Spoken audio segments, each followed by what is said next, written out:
getting a discount. I say think. The only thing discounted was probably one TV, but everything else stayed the same regular retail price. They just got you suckered in with the TV or a barbecue.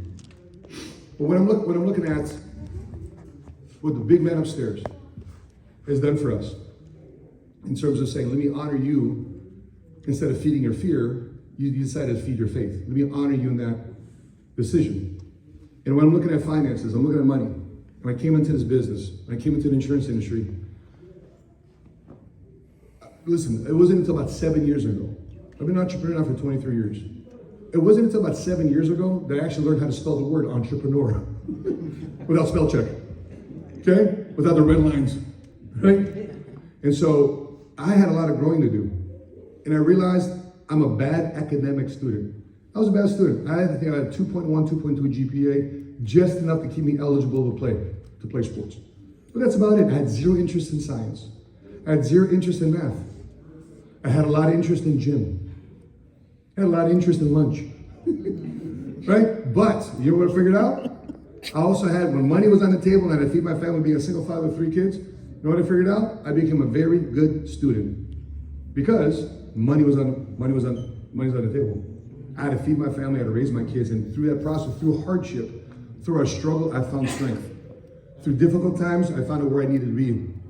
And for many of you who travel across the country, I appreciate you for being here. And I'm going to share a little bit about why we're creating a lot of answers in the marketplace today and why our company continues to grow. And a lot of companies, what happened last week, right before Black Friday, Amazon laid off 10,000 people, right? CNN is laying off people, networks are laying off people. In the summer, FedEx shut down 80 of its locations. Geico pulled all of its insurance offices out of California. You think, right on Thanksgiving night, a furniture company, who's here from Mississippi again?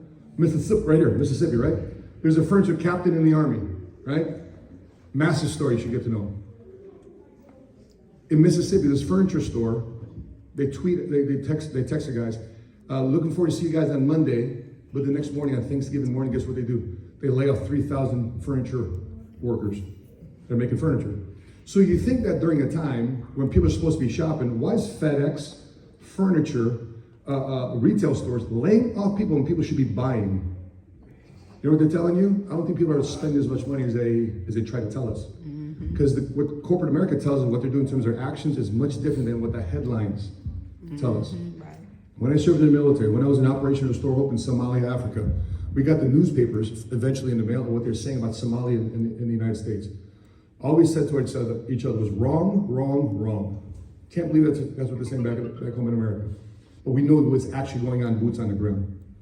So everybody in the media would try to tell you certain things. Everybody in the media would try to say this, that. What we realized after being in business now, a PhD's been in business now for 13, 14 years.